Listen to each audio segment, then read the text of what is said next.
I'm William Thompson. I'm 71 years old, and I never thought I'd be living like a servant in my own daughter's house, listening to her complain about me like I was some unwanted pest. Listen to this story until the end, and share it with someone who needs to hear it. Then tell me what part really touched your heart and what city you're listening from. I was crouched down behind the kitchen island, cleaning up a mess her kids had made, when I heard her talking on the phone to her friend Jessica. "Mom, I can't take it anymore. He's always in the way. He can't do anything right. Yesterday he burned the eggs. Last week he broke one of my good plates. I'm tired of taking care of him like he's a child." My heart stopped. Here I was, a man who had worked 50 years as a carpenter, who had built houses with these same hands that were now scrubbing her floors, being talked about like I was some kind of charity case. "I know I should be grateful," Linda continued. "But honestly, Jessica, sometimes I think it would be easier if he just wasn't here anymore. David says we should look into those senior homes, you know, get him out of our hair." I stayed there on my knees, frozen, listening to my own flesh and blood wish I would disappear.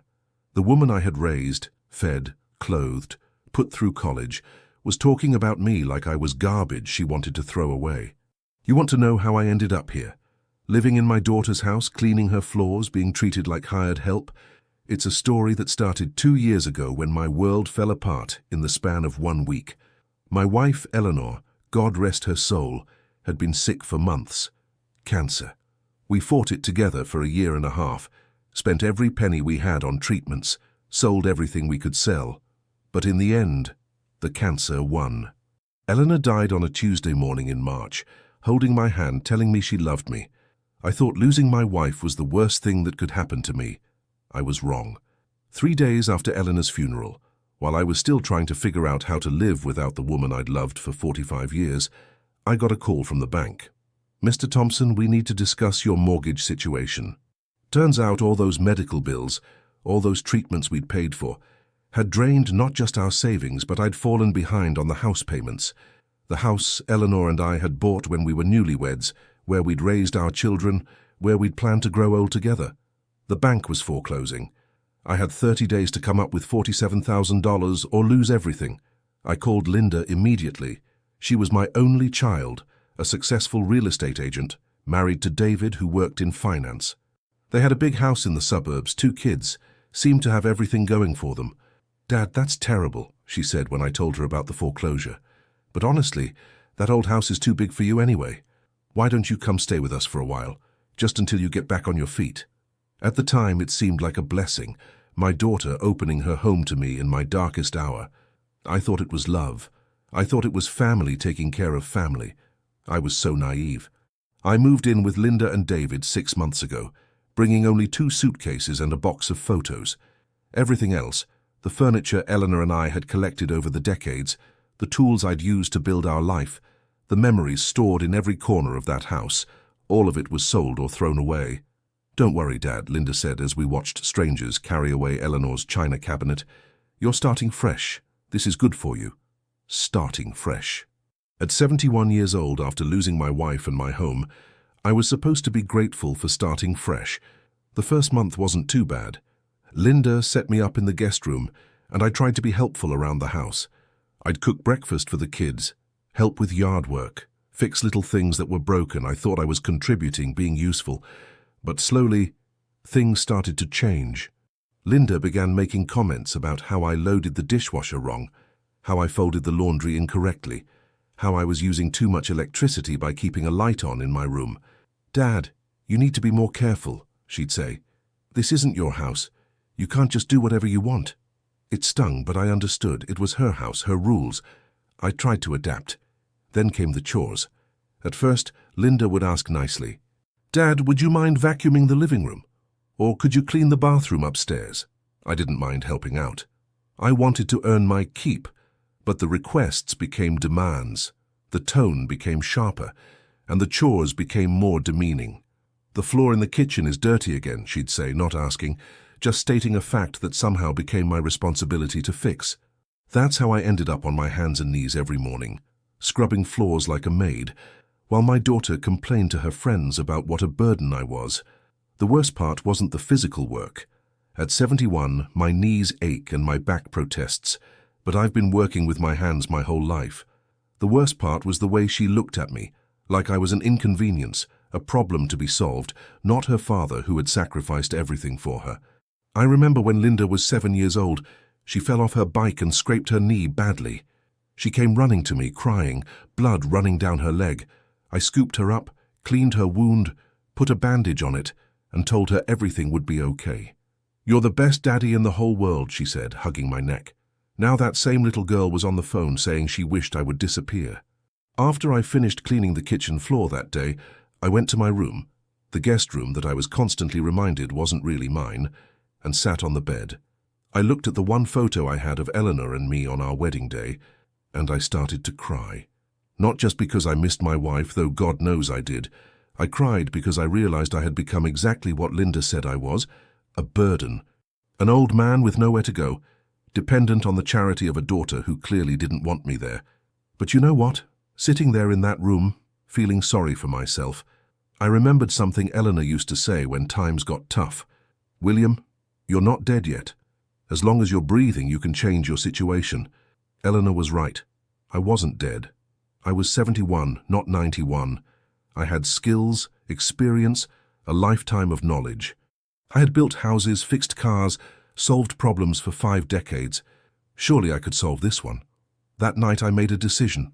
I wasn't going to spend the rest of my life being treated like a servant in my daughter's house. I was going to find a way out. And when I did, Linda was going to learn what it really meant to lose family.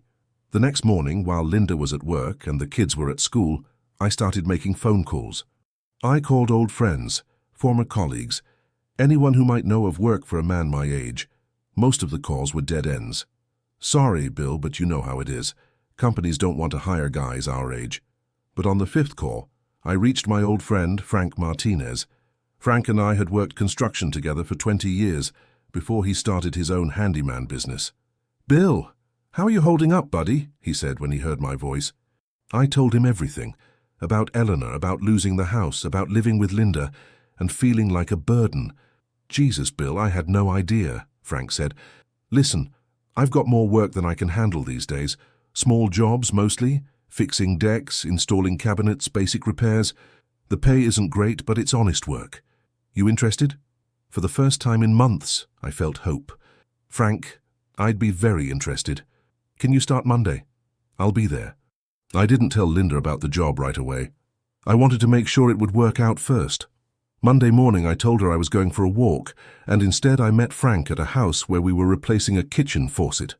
It felt incredible to hold tools in my hands again, to solve problems, to be useful. The homeowner, Mrs. Chen, was so grateful for our work. "You gentlemen are lifesavers," she said. "I've been dealing with that leaky faucet for months." When Frank paid me at the end of the day, $120 for 8 hours of work, I felt richer than I had in months. Not because of the money, though every dollar counted, but because I had earned it. I had value again. I worked with Frank 3 days that week, telling Linda I was just going for long walks to get exercise. She didn't seem to care where I went, as long as I was back in time to clean the house and start dinner. By Friday, I had $360 in my pocket. It wasn't much, but it was a start. That weekend, I overheard another conversation that broke my heart, but also strengthened my resolve. Linda was talking to David in their bedroom, and their voices carried down the hall to where I was folding laundry. "We need to do something about your father," David said. "This situation isn't working." "I know," Linda replied. "I love him, but he's too much. The kids are starting to complain that Grandpa is always cleaning and never plays with them anymore. And honestly, David, I feel like I'm taking care of 3 children instead of 2. What about that place your friend mentioned? Sunset Manor. It's expensive, but maybe it's worth it. At least then we'd have our house back." Sunset Manor. I knew that place. It was one of those budget senior living facilities where they warehouse old people who have nowhere else to go. I'd visited a friend there once. Tiny rooms, institutional food, the smell of disinfectant and despair. They were planning to put me away like a broken appliance they didn't want to fix. That night, I called Frank. "I need more work," I told him. "As much as you can give me. Everything okay, Bill?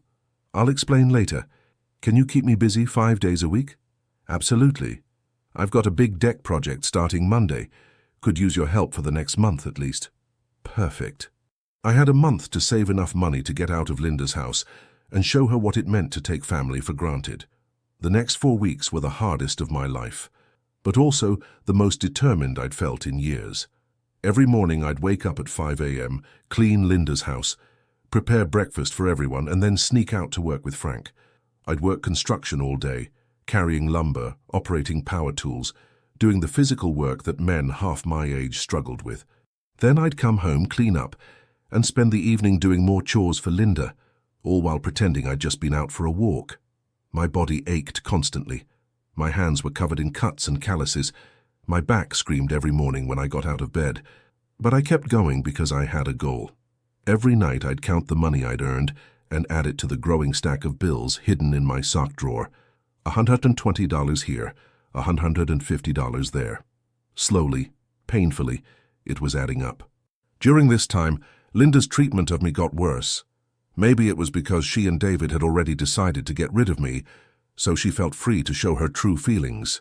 "Dad, you missed a spot," she'd say when I finished mopping, pointing to an area that looked perfectly clean to me. "The bathroom upstairs smells funny. Did you clean it properly? Can you try to be quieter in the morning? You're waking up the kids." Every criticism felt like a knife, but I endured it because I knew it was temporary. I was working toward freedom.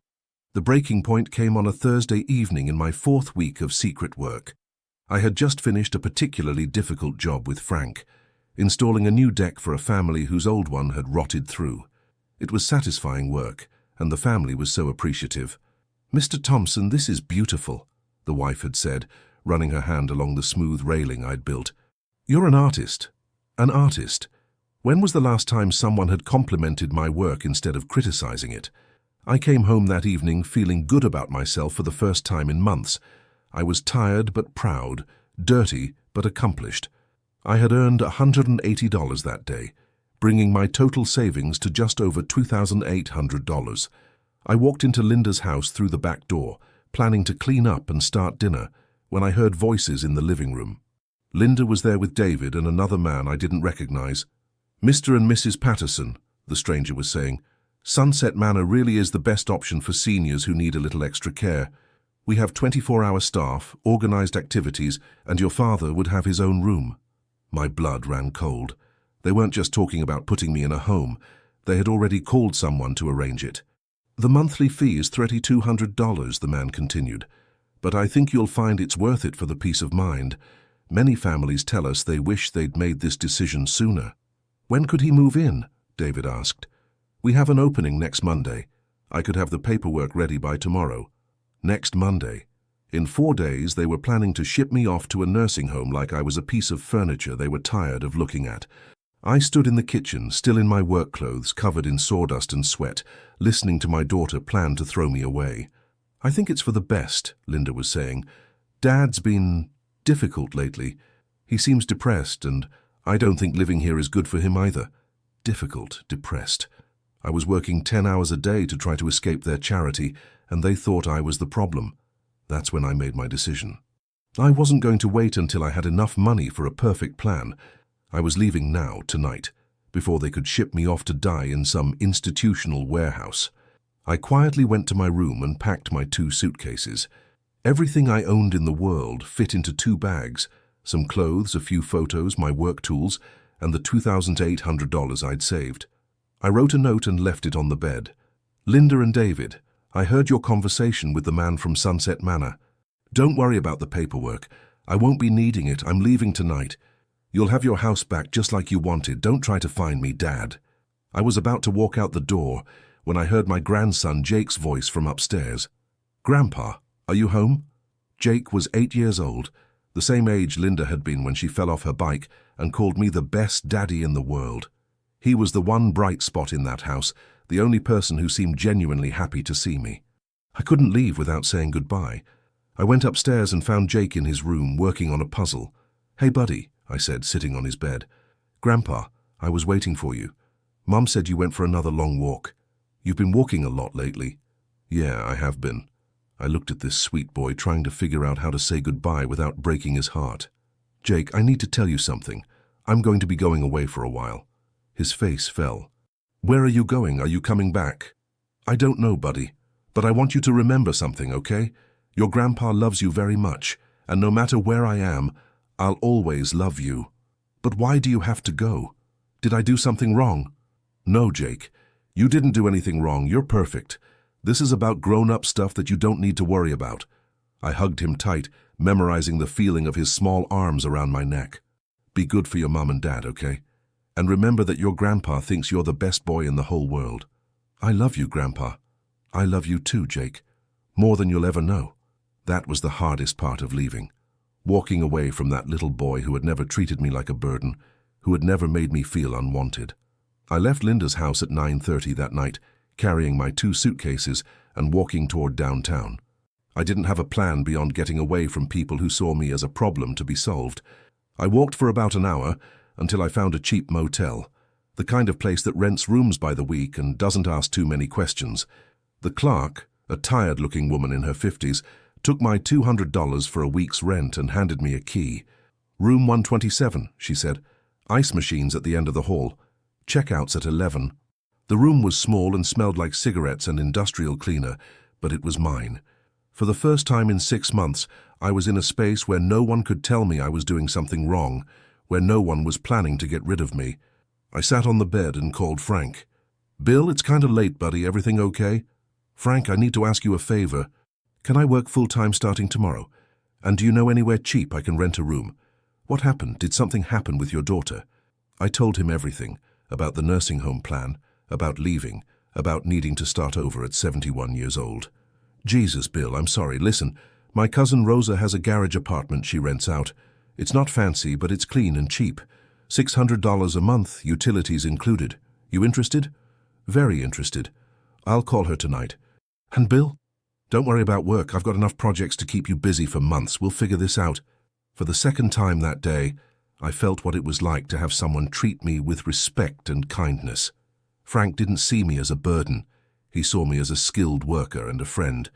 The next morning I moved into Rosa's garage apartment. It was tiny, just a studio with a kitchenette and a small bathroom, but it was clean and quiet. Rosa, a woman in her 60s who reminded me a little of Eleanor, welcomed me warmly. Frank told me you're good people, she said, showing me around. The rent's due on the 1st of each month. Other than that, this is your home. Do whatever you want with it. Your home. I hadn't heard those words in 6 months. I started working full-time with Frank immediately. The work was hard, but it felt good to be useful again, to solve problems, to create things with my hands. Frank treated me as an equal partner, not as someone who needed to be taken care of. We worked on decks, kitchen renovations, bathroom remodels. I was making about $600 a week, not a fortune, but enough to pay my rent, buy food, and slowly rebuild my life. For the first month I heard nothing from Linda. I assumed she had found my note, realized I was gone, and was probably relieved that her problem had solved itself.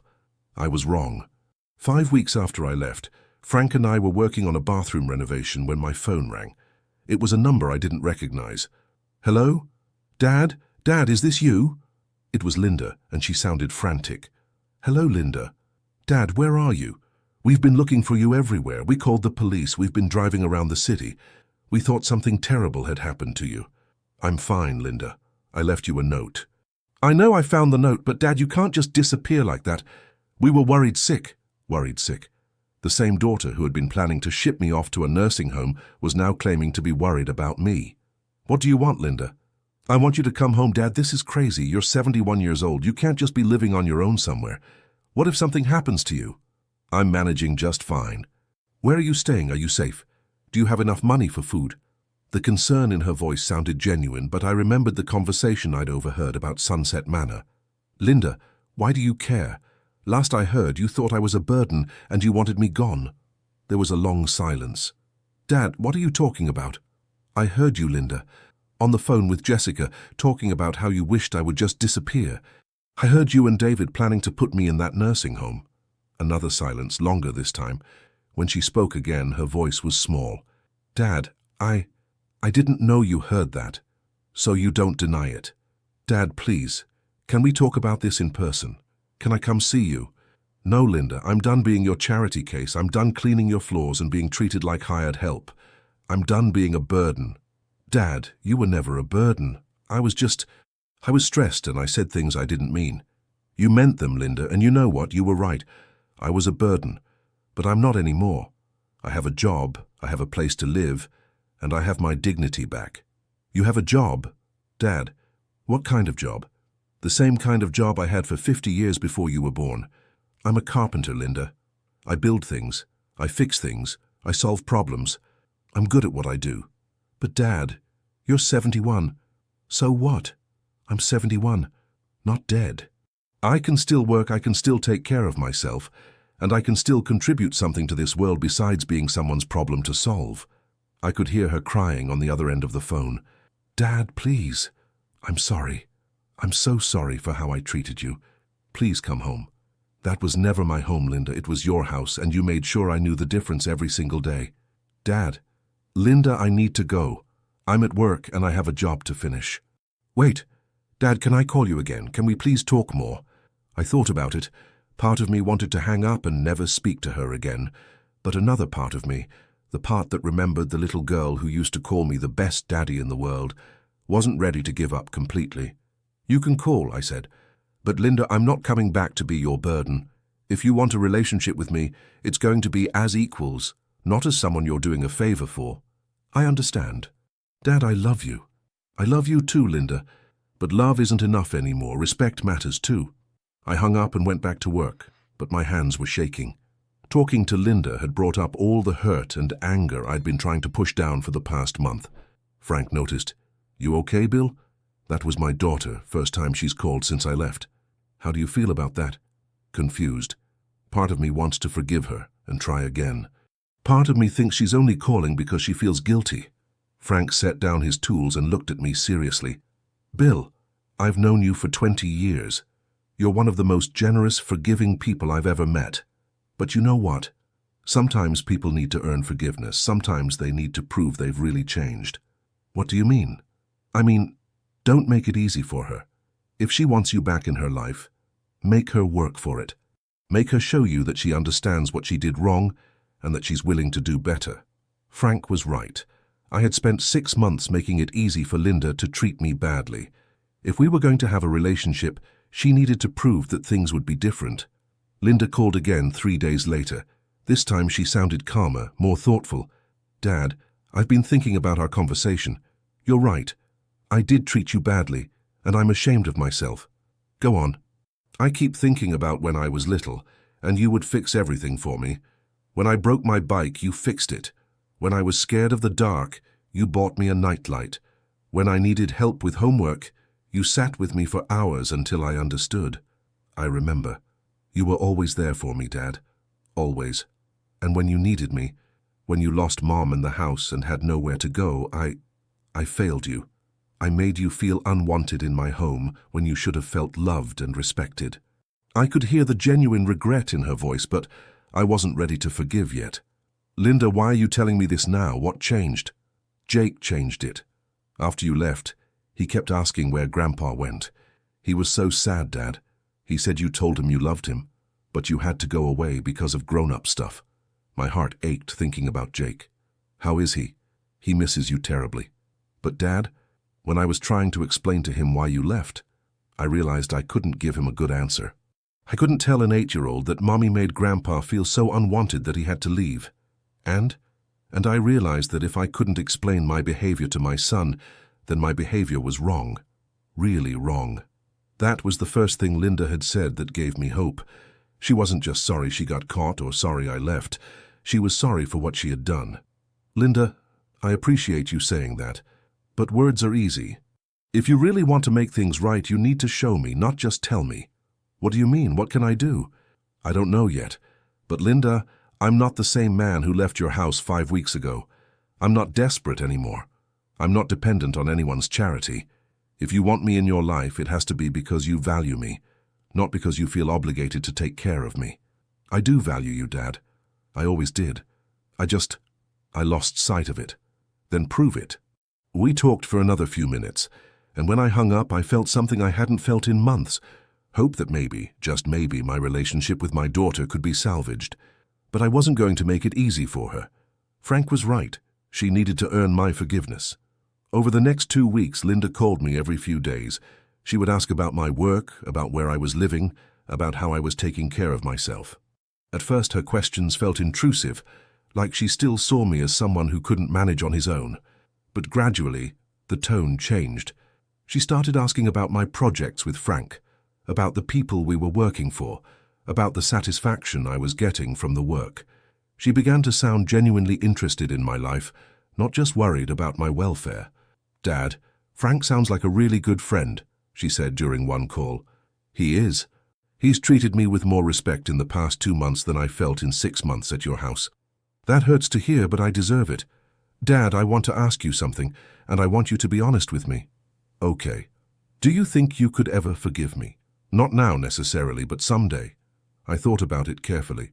"Linda, I think forgiveness is possible, but trust takes longer to rebuild." "I understand. Dad, would you be willing to meet me for coffee sometime, just to talk?" "I'll think about it." "Okay, and Dad, Jake asks about you every day. He made you a drawing. It's a picture of you and him building something together with tools." That broke my heart and warmed it at the same time. "Tell him I miss him too." A week later, I agreed to meet Linda for coffee at a small cafe downtown. I was nervous as I walked in, not sure what to expect. Linda was already there, sitting at a corner table. When she saw me, she stood up, and for a moment I thought she was going to hug me, but then she stopped herself and just said, "Hi, Dad. Thank you for coming." I sat down across from her and really looked at my daughter for the first time in months. She looked tired, older somehow. There were lines around her eyes I hadn't noticed before. "You look good, Dad," she said. "Healthy. Are you eating enough?" "I'm fine, Linda. I'm taking care of myself." "I can see that. You look, I don't know, stronger somehow, more confident." She was right.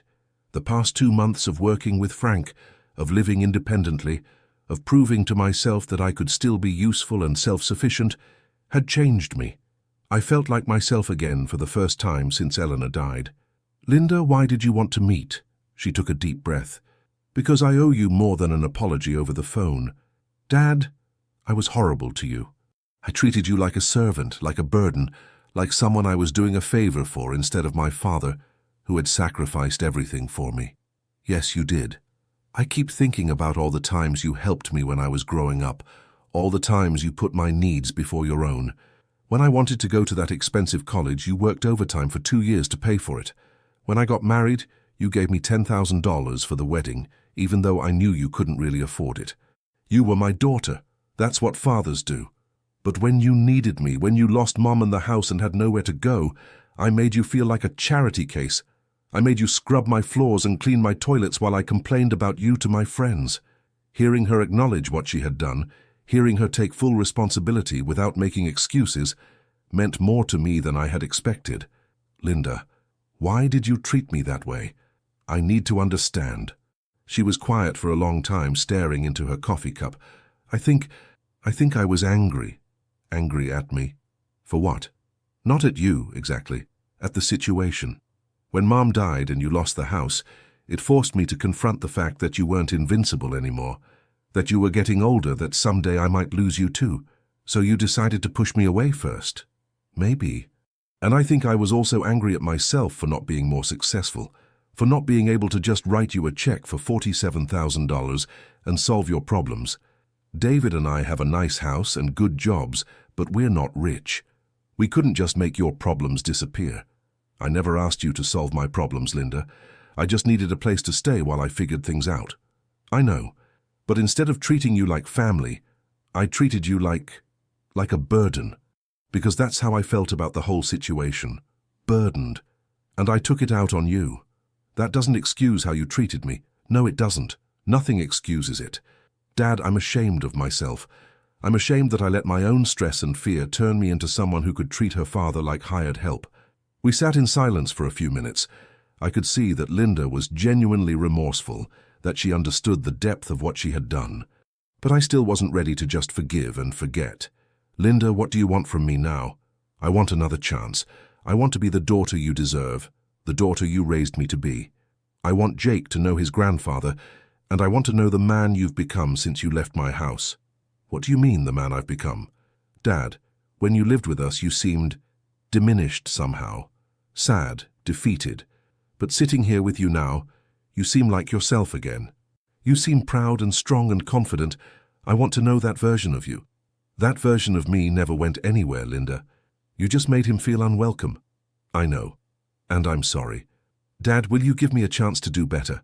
I looked at my daughter, really looked at her. I saw genuine remorse, real understanding of what she had done wrong. But I also saw something else. Respect. For the first time in months, Linda was looking at me like I was a person worthy of respect, not a problem to be managed. Linda, I'm willing to try, but things have to be different. How? First, I'm not moving back into your house.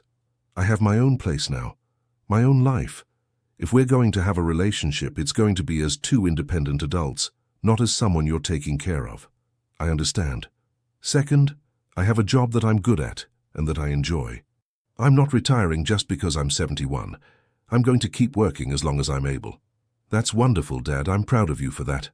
And third, if we do this, if we try to rebuild our relationship, you have to promise me that you'll never again treat me like I'm a burden, or like you're doing me a favor by having me in your life. I promise, Dad. I swear to you, I will never treat you that way again. Okay, then let's try. Linda smiled for the first time since I'd sat down. Really? Really? But Linda, trust is earned. It's going to take time for me to believe that things are really different. I understand. I'll do whatever it takes. We talked for another hour, and when I left the cafe I felt cautiously optimistic. Linda seemed to genuinely understand what she had done wrong, and she seemed committed to doing better. But I wasn't going to make it easy for her. She was going to have to prove that her words matched her actions. Over the next month, Linda called me regularly, but she didn't push for more than I was willing to give. She would ask about my work, tell me about Jake and his sister Emma, share stories about her day. Gradually, we started to rebuild the foundation of our relationship. The real test came when she asked if she could visit my apartment. I'd like to see where you're living, Dad, if that's okay with you. I was nervous about showing her my small studio apartment. It was clean and comfortable, but it was a far cry from the house Eleanor and I had shared, or even the guest room in Linda's house. But when Linda came to visit, she didn't look around with pity or concern. She looked around with interest and respect. Dad, this is really nice, she said, examining the small kitchen area where I'd hung some of my tools. It's so you. I love that you have your tools displayed like that. Frank and I work on projects here sometimes when the weather's bad. Can I see some of your work? Do you have any pictures? I showed her photos on my phone of some of the decks and renovations Frank and I had completed. Linda looked through them with genuine interest. Dad, these are beautiful. You're so talented. I never really appreciated that when I was growing up. You were a kid. Kids take their parents' skills for granted. Maybe. But I should have appreciated it more as an adult. Dad, would you be willing to come look at our back deck? It's been wobbling lately and I thought maybe you could tell us if it needs to be fixed. I was surprised by the request. You want me to look at your deck? If you wouldn't mind. I know you're busy with work, but I'd value your professional opinion. Professional opinion.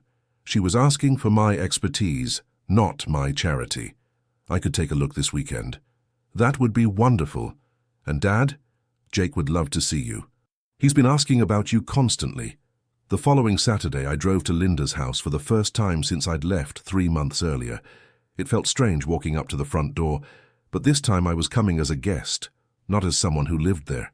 Jake answered the door and launched himself into my arms. Grandpa, you came back. Hey, buddy. I missed you too. Linda appeared behind him, smiling. Hi, Dad.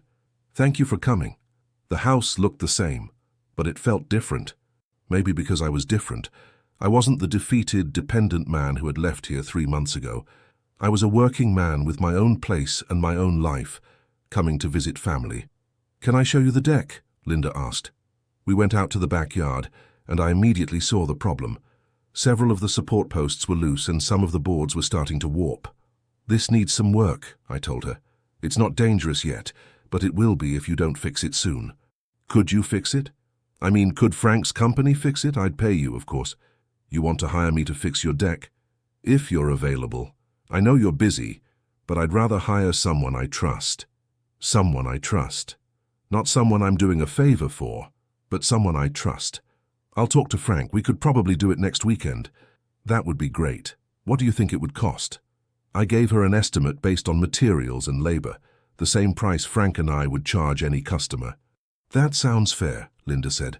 Should I write you a check for half now? That's how we usually do it. Linda wrote me a check for $400, and I felt something I hadn't felt in our relationship for a long time, mutual respect. She was treating me like a professional, and I was treating her like a customer. While we were talking about the deck, Jake had been listening intently. Grandpa, can I help you fix it? If your mom says it's okay, you can hand me tools and help with the easy parts. Really? I can be your helper? Absolutely. Jake's face lit up like Christmas morning. Mom, can I? Can I help Grandpa fix the deck? Of course, sweetheart. But you have to do exactly what Grandpa tells you, okay? I will. I promise.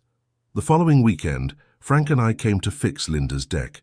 Jake was waiting for us in the backyard, wearing a toy tool belt and a serious expression. I'm ready to work, Grandpa, he announced. For the next 6 hours, Jake was my dedicated assistant. He handed me screws, held boards in place, and asked a million questions about how everything worked. His enthusiasm reminded me why I had fallen in love with carpentry in the first place. Linda brought us lunch and cold drinks, but she didn't hover or try to supervise. She treated us like the professionals we were. Dad, it looks amazing, she said when we finished. It's like you built us a whole new deck. It should be solid for another 20 years, I told her. Jake, what do you think? I think Grandpa is the best builder in the whole world, Jake announced, and I helped. You were an excellent helper, I told him. Maybe someday you'll be a carpenter too. Really? Could you teach me? I looked at Linda, who nodded encouragingly. If you want to learn, I could teach you some basic things. Yes, I want to learn everything. As Frank and I packed up our tools, Linda pulled me aside. Dad, thank you.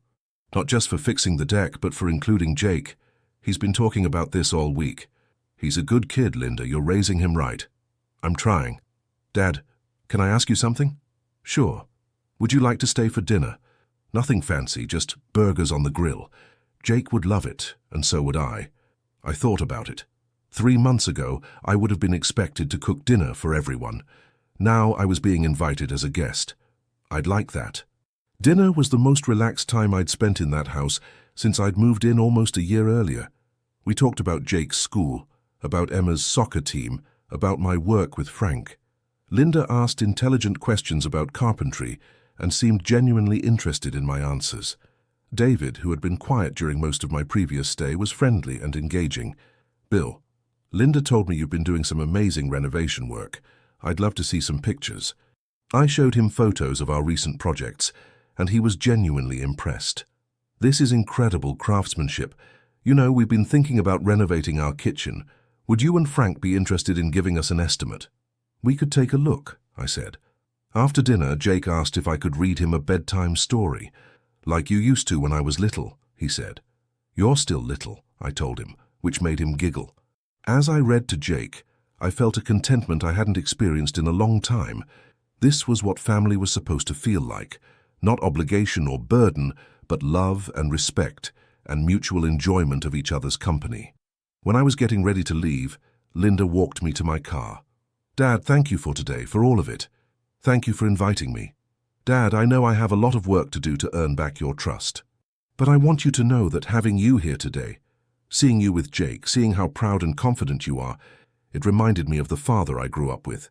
The father I should have appreciated more. Linda, we're both learning. I'm learning to value myself again, and you're learning to value me. Maybe that's enough for now. Can we do this again?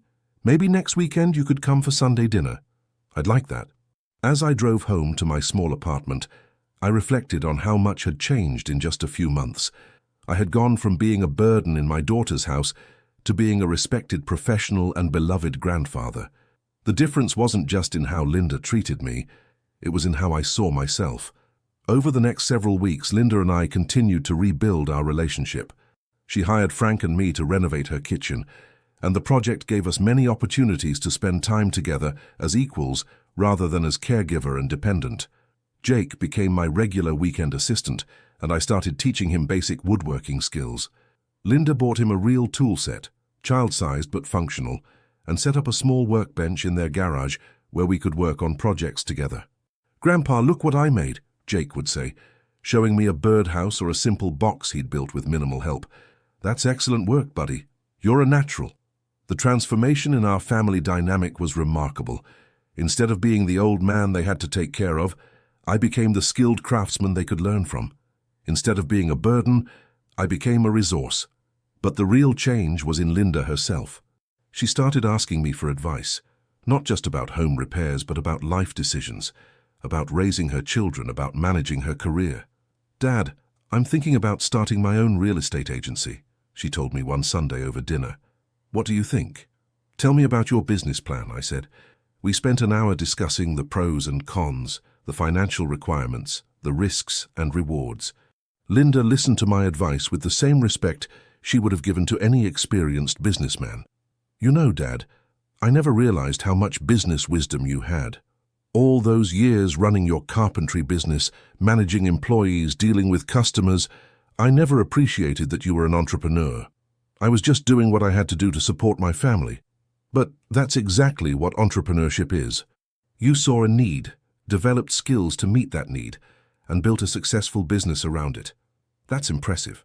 For the first time in years, Linda was seeing me not as her aging father who needed care, but as a successful man who had built a life and career through hard work and intelligence.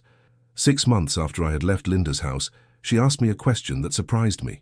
"Dad, would you consider moving back in with us?" My first instinct was to say no. I had worked too hard to rebuild my independence to give it up now. "Linda, I appreciate the offer, but I like living on my own." "I know, and I respect that. But Dad, I'm not asking you to move back as someone we're taking care of. I'm asking if you'd consider moving into the apartment above our garage." "What apartment above your garage?" "The one David and I want to build for you. A complete apartment with its own entrance, kitchen, bathroom, living area. Your own space, but close enough that Jake could visit whenever he wants and you could be part of our daily lives if you choose to be." I was stunned. "You want to build me an apartment?" "We want to offer you the option. Dad, these past few months have shown me what our family could be like when we treat each other with respect and love. I don't want to go back to seeing you once a week for Sunday dinner. I want you to be part of our lives, but on your terms." "What would that cost?" "Dad, you're not paying for it. This is our investment in our family. Besides, you've already more than earned it with all the work you've done on our house." I thought about it carefully. The idea of being close to Jake was appealing, and I had to admit that I missed being part of a family's daily life. Would I pay rent? "If it would make you feel better, you could pay something nominal. But Dad, this isn't about money. This is about family. And I could come and go as I please, keep working with Frank." "Of course, Dad, this would be your home, not a room in our house. You'd have complete independence." "Let me think about it." I discussed the idea with Frank, who was enthusiastic. "Bill, that sounds perfect. You'd have your independence, but also your family close by. And we could still work together. I could pick you up there just as easily as at Rosa's place." I also talked to Rosa, who had become a good friend over the months I'd lived in her garage apartment. "William, that sounds wonderful," she said. "Your daughter has learned to value you properly. That's a blessing. But what if it doesn't work out? What if we fall back into the old patterns? Then you move out again. But William, from what you've told me about these past few months, your daughter has really changed. She's earned the right to try again." Rosa was right. Linda had proven over and over again that she had learned from her mistakes. She had treated me with respect and dignity, had valued my skills and opinions, had included me in her family as an equal rather than a dependent. "Okay," I told Linda the following Sunday. "Let's do it." The construction of my apartment took 3 months. Linda insisted on hiring a professional contractor, but she asked Frank and me to oversee the project and make sure it was built to my specifications. "I want this to be perfect for you, Dad," she said. "Tell them exactly what you want." Working on my own apartment was one of the most satisfying projects I'd ever been involved in. I designed the layout, chose the materials, supervised the construction. It was going to be my space built to my needs and preferences. Jake was fascinated by the construction process. "Grandpa, is this really going to be your house?" "It's going to be my apartment, buddy, right here above your garage. So you'll be here every day?" "Every day. And we can work on projects together whenever we want? Whenever your mom says it's okay. Jake threw his arms around my waist. This is the best thing ever. When the apartment was finished, I was amazed by what Linda and David had created for me. It wasn't just functional, it was beautiful. Hardwood floors, granite countertops, a gas fireplace, large windows that looked out over their backyard. It was nicer than many houses I'd lived in. Linda, this is incredible, I told her as she showed me around. Do you really like it? We wanted it to feel like home. It's perfect, but this must have cost a fortune. Dad, you're worth it. Besides, it increases the value of our property, so it's a good investment. But I could tell from her tone that the money wasn't the point. This apartment was Linda's way of showing me how much she valued having me in her life. Moving into my new apartment felt like coming full circle. I was living independently but surrounded by family. I had my own space but was part of a larger household. I was valued for my skills and experience, but also loved simply for being who I was. The first morning I woke up in my new apartment, I heard a soft knock on my door. It was Jake, still in his pajamas. Grandpa? Are you awake? Mom said I could ask if you want to have breakfast with us. I'd love to have breakfast with you, buddy. As we walked down to the main house together, Jake chattering excitedly about his plans for the day, I realized that this was what I had been missing during those months of feeling like a burden. Not just a place to live, but a place where I belonged. That evening, as I sat in my new living room looking out at the backyard where Jake was playing, Linda knocked on my door. How was your first day in your new home? Perfect. Linda, I can't thank you enough for this. Dad, I'm the one who should be thanking you. For giving me another chance, for forgiving me, for teaching me what it means to value family. We both learned something, I think. Dad, can I tell you something? These past few months, watching you rebuild your life, seeing how strong and capable you are, it's made me proud to be your daughter, in a way I hadn't felt since I was a child. What do you mean? When I was little, I was proud of you because you were my dad and you could fix anything. But then when I became an adult, I somehow forgot that. I started seeing you as someone who needed taking care of instead of someone I could look up to. And now I'm proud of you because you're a skilled craftsman, a successful businessman, a loving grandfather, and a man who refused to give up when life knocked him down. I'm proud to tell people that my father is 71 years old and still working, still building things, still contributing to the world. Those words meant more to me than Linda could ever know. For so many months, I had felt like a burden, like someone whose best days were behind him. Now my own daughter was telling me she was proud of who I was, not just who I used to be. Linda, you've given me more than just this apartment. You've given me back my sense of worth. Dad, you never lost your worth. I just lost sight of it for a while. I'm sorry it took me so long to remember who you really are. That night, as I lay in my new bed in my new apartment, I thought about the journey that had brought me here. A year ago, I had been a broken man who had lost his wife, his home, and his dignity. I had been scrubbing floors on my knees while my daughter complained about what a burden I was. Now I was a working man with my own home, a rebuilt relationship with my daughter, and a grandson who looked up to me as a hero. The difference wasn't just in my circumstances, it was in how I saw myself, and how others saw me. The next morning, Frank came to pick me up for work, and Jake ran out to meet us. Mr. Frank, did you see Grandpa's new apartment? It's so cool. I sure did, Jake. Your grandpa has a pretty nice setup here. And guess what? Grandpa said when I'm bigger he's going to teach me how to use all the power tools. Well, you better start practicing with those hand tools first, Frank said with a grin. As we drove to our job site, Frank shook his head in amazement. Bill, a year ago you were sleeping on park benches. Now look at you, your own apartment, your family respects you. Your grandson thinks you're Superman. That's quite a turnaround. It's amazing what happens when you refuse to accept being treated as less than your worth. You think Linda really learned her lesson? I think Linda learned that respect is earned every day, not just given because someone is family. And I learned that I'm not ready to be put out to pasture just because I'm 71. Damn right you're not. I've got guys half your age who can't keep up with you. That afternoon, we were working on a kitchen renovation when the homeowner, Mrs. Patterson, commented on our work. You gentlemen do beautiful work. How long have you been in business together? About a year, Frank replied, but Bill here has been a carpenter for 50 years. 50 years, my goodness, you must have seen a lot of changes in the industry. A few, I said with a smile. Well, your experience shows. This is the finest craftsmanship I've seen. As we packed up our tools at the end of the day, I reflected on how good it felt to be valued for my skills and experience, rather than pitied for my age. When I got home that evening, Jake was waiting for me in the backyard with a small piece of wood and a handsaw. Grandpa, I've been practicing cutting straight lines like you showed me. Want to see? Absolutely, buddy. Show me what you've got. Jake's cut was reasonably straight for an 8-year-old, and I could see he had been working hard at it. That's excellent, Jake. You're really improving. Do you think someday I could build something big like you do? I think someday you could build anything you set your mind to. Linda came out to join us, carrying a glass of iced tea for me. How was work today, Dad? Good.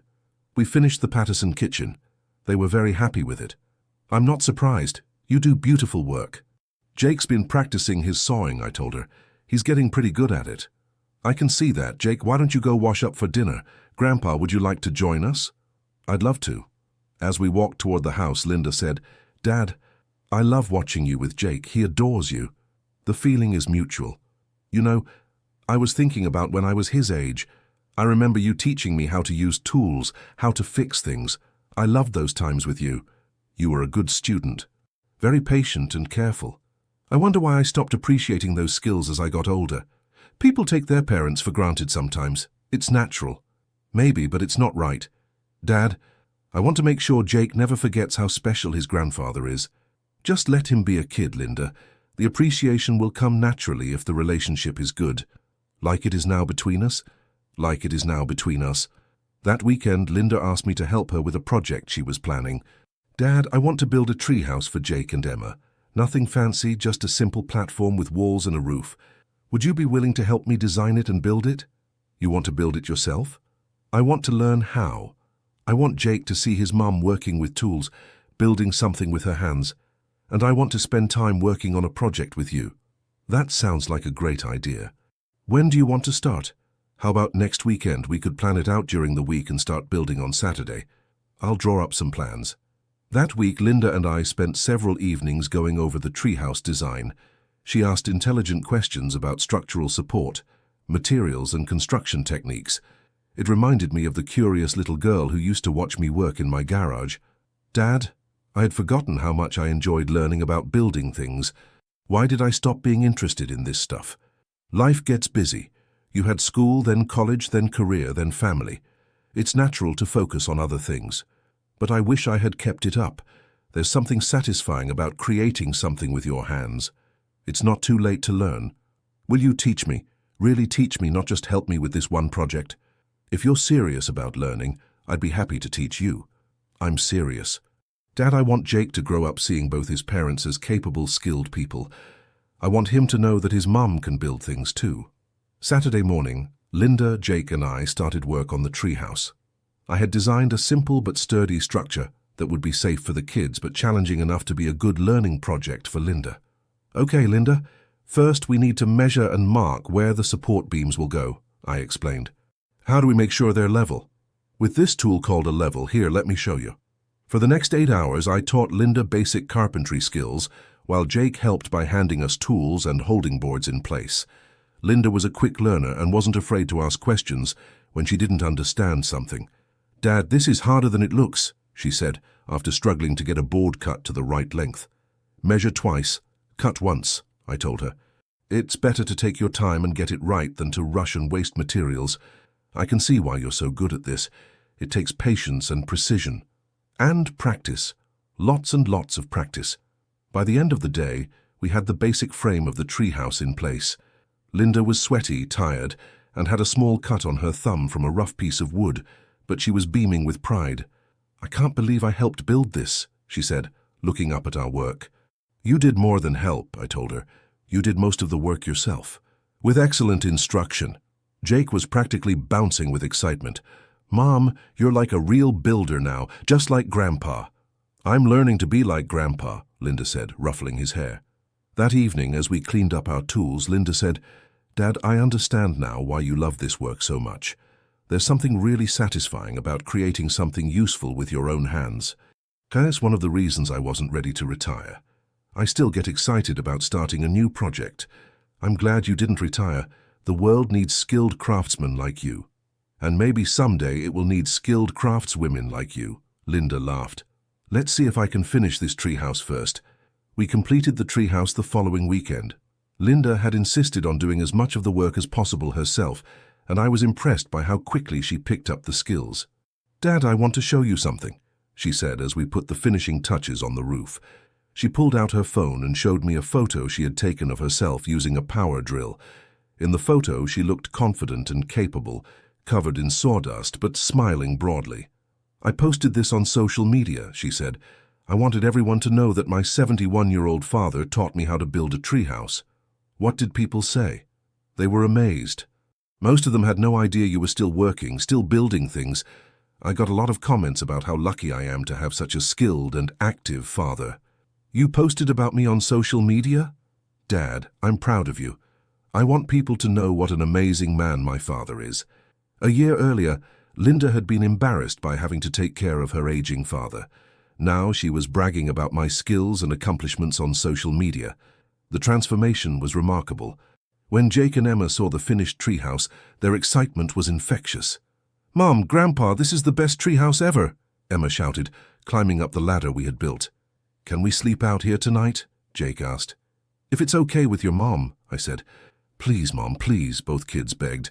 I suppose if you promise to be careful and come inside if you get scared. That night, Jake and Emma had their first sleepover in the treehouse Linda and I had built together. From my apartment window, I could see the soft glow of their flashlights and hear their excited whispers. Linda knocked on my door around 9 o'clock. Dad, can I come in? Of course. She sat down in my living room and looked out the window toward the treehouse. I can't thank you enough for this week. Not just for helping with the treehouse, but for teaching me, for being patient with me, for treating me like a capable student instead of just your daughter who needed help. You are capable, Linda. You just needed someone to show you how. Dad, I've been thinking about something. When I was treating you badly, when I was making you feel like a burden, I think part of it was because I had forgotten that you were a person with skills and knowledge and value beyond just being my father. What do you mean? I mean I had reduced you in my mind to just elderly father who needs care, instead of seeing you as skilled craftsman who happens to be my father. I forgot that you were a whole person with a lifetime of experience and expertise. I think a lot of adult children make that mistake. But it's not fair, and it's not right. Dad, you're not just my father. You're a master carpenter, a successful businessman, a teacher, a mentor. You have value that has nothing to do with being my parent. Thank you for saying that, Linda. It means a lot. I want to make sure I never forget it again. And I want to make sure Jake and Emma grow up understanding that their grandfather isn't just a sweet old man. He's a skilled professional who has built a successful career with his hands and his brain. They seem to understand that already, because you've shown them. You've let them see you work, taught them skills, treated them like capable students. You've given them something I never had growing up. What's that? An appreciation for skilled trades, for working with your hands, for the value of craftsmanship. I grew up thinking the only valuable careers were white-collar professional jobs. I never understood that what you did was just as skilled and important as what any lawyer or doctor does. Different kinds of intelligence, that's all. But equally valuable. Dad, I want Jake to grow up knowing that there are many ways to be successful, many ways to contribute to the world. I want him to respect all kinds of work, all kinds of skills. He's a smart kid, he'll figure it out. With your help, he will. 6 months later, Linda surprised me with an announcement. Dad, I've been thinking about making a career change. What kind of change? I want to get into real estate development. Specifically, I want to focus on renovating older homes and selling them. That's a big change from selling existing homes. I know, but I think I'd be good at it. I understand construction now, thanks to you.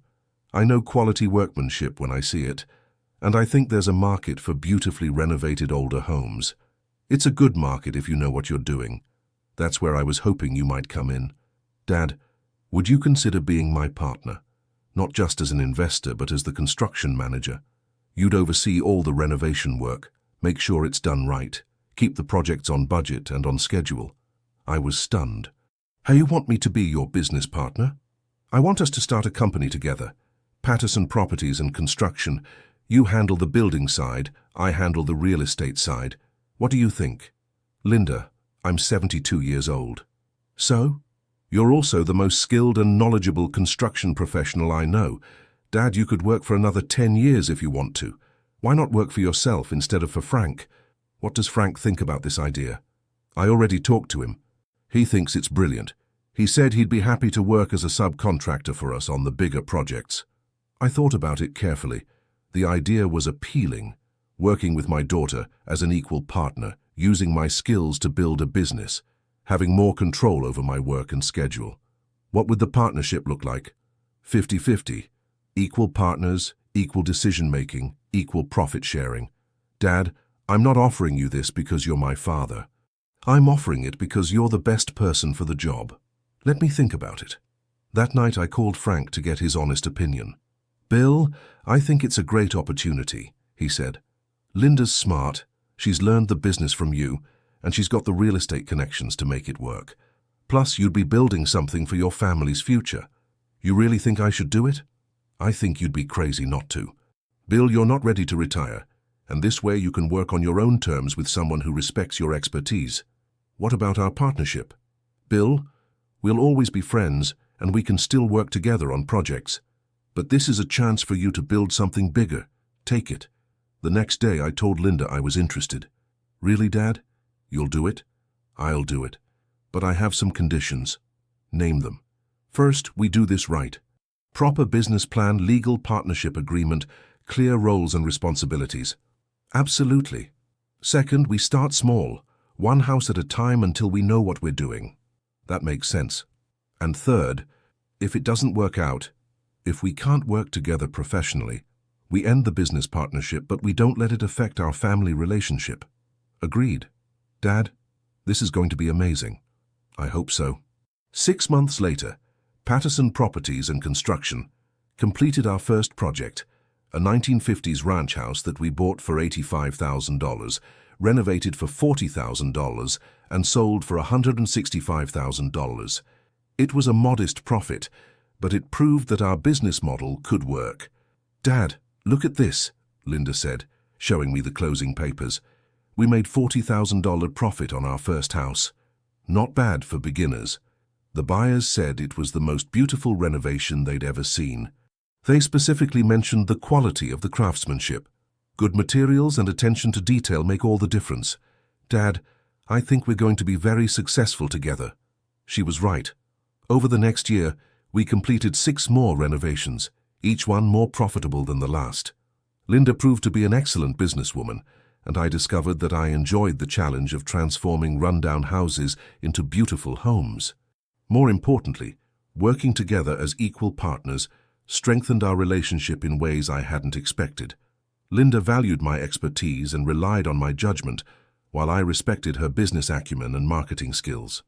Dad, you know what I love about working with you, she said one day as we walked through a house we were considering buying. What's that? You never make me feel stupid for asking questions. You explain things clearly, and you trust me to learn. You're a smart student. And you ask good questions. I feel like I'm finally getting to know the real you, not just my father, but the skilled professional, the businessman, the teacher. I wish I had appreciated this side of you years ago. We appreciate it now. That's what matters. On my 73rd birthday, Linda threw me a party at the house, but it wasn't a typical birthday party for an elderly man. It was a celebration of our business partnership and my continued success as a working professional. I want to make a toast, Linda announced to the gathered friends and family. To my father, my business partner, and one of the most skilled craftsmen I know. Dad, a year ago I thought you were slowing down. Now I can barely keep up with you. Everyone laughed and raised their glasses.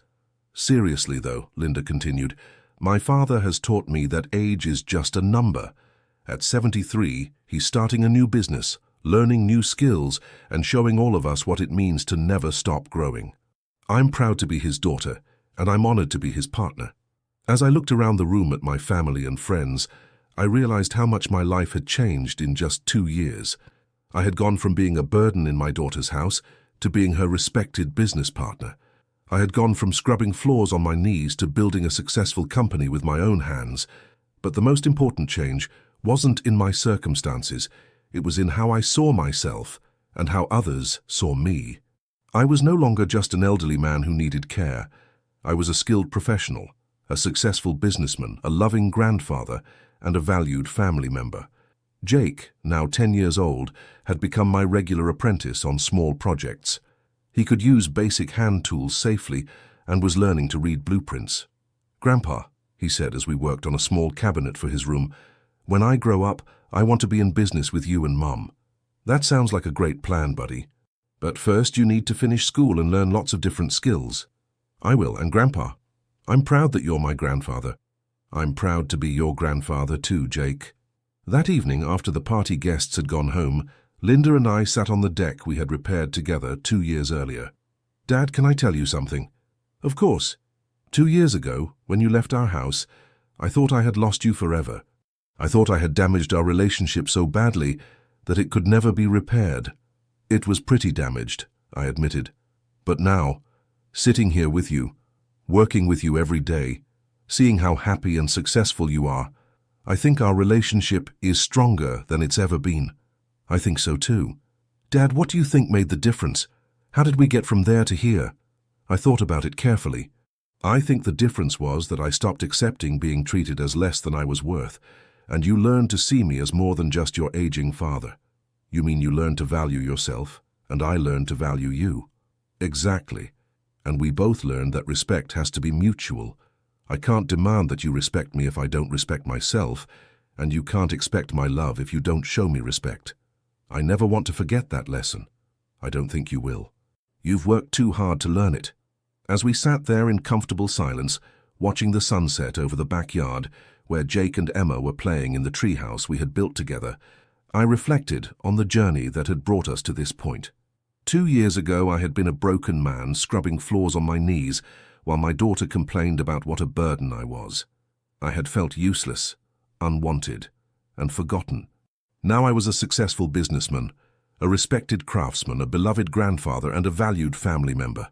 I had my own home, my own income, and my own sense of purpose.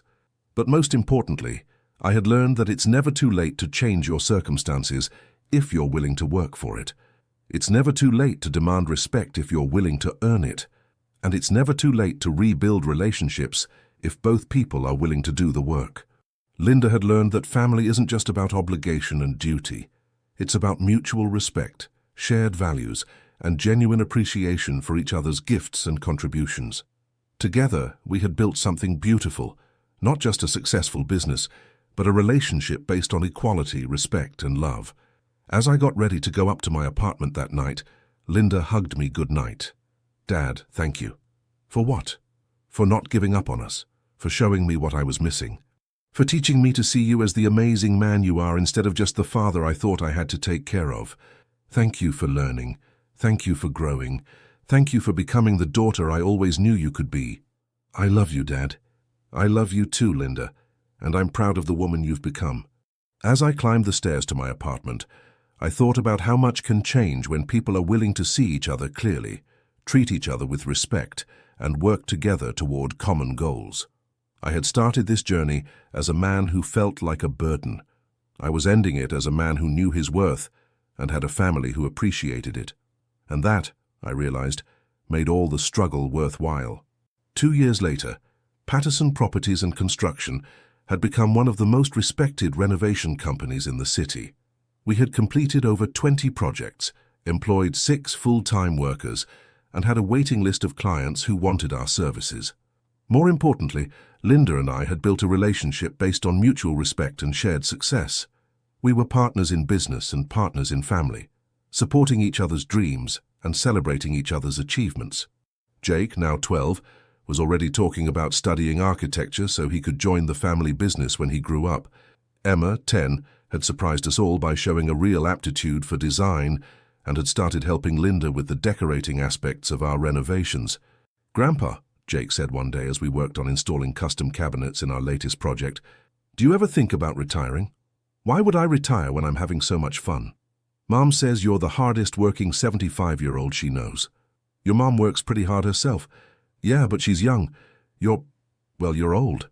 I laughed. "Jake, Age is just a number. As long as I can do good work and enjoy what I'm doing, I'm going to keep working. Good. I like working with you. I like working with you too, buddy. That evening, Linda and I were reviewing plans for our next project when she said, "Dad, I have something to tell you." "What's that?" "I've been thinking about expanding the business. There's a developer in the next county who wants to hire us to renovate an entire neighborhood of historic homes. It would be our biggest project yet." "How big?" 15 houses over 2 years. "It would mean hiring more workers, buying more equipment, taking on a lot more responsibility. What do you think?" "I think we're ready for it. Dad, we've proven that we can work together, that we can deliver quality results, that we can manage a successful business. I think it's time to take the next step. It's a big risk, but it's also a big opportunity. Dad, we could build something really significant here, something that would provide jobs for dozens of people, preserve historic architecture, and create beautiful homes for families." I looked at my daughter, my business partner, and saw the same determination and vision that had driven me to start my own carpentry business 50 years earlier. "Okay," I said, "let's do it." "Really?" "Really. But we do it right.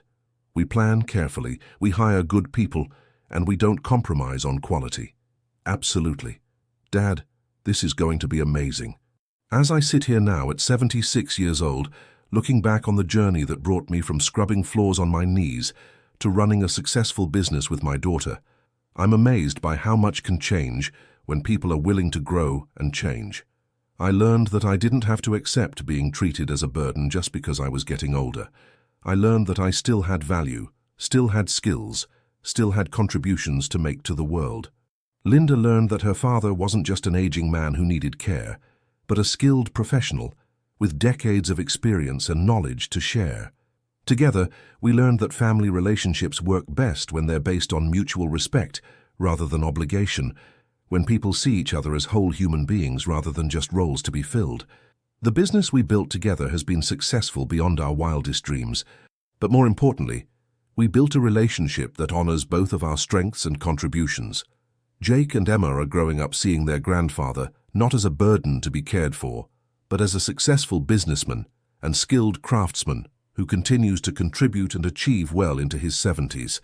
They're learning that aging doesn't mean becoming useless, that experience has value, that there are many different ways to be successful in life.